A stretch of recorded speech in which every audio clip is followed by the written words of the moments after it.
Here is how to make a GIF on your iPhone. Creating GIFs on iPhone is easy and fun. So let's take a look at how you can create GIFs in 2 ways.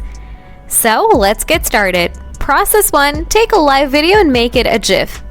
Open Camera app. Make the live option turned on. After that, open Photos app. Scroll down to tap Live option.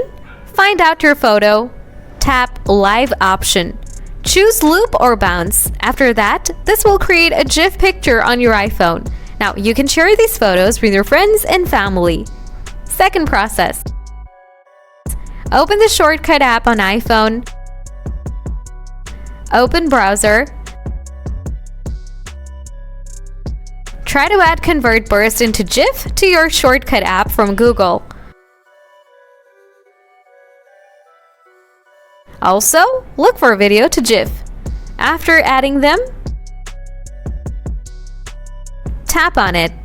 Select your image or video. Tap Select the portion of that video. Tap Save. Now your picture has been created with a GIF. So guys, these are the 2 ways you need to follow to create GIF files on iPhone without using any third-party apps. If you still have anything to ask, please ask me in the comment section. Thanks for watching.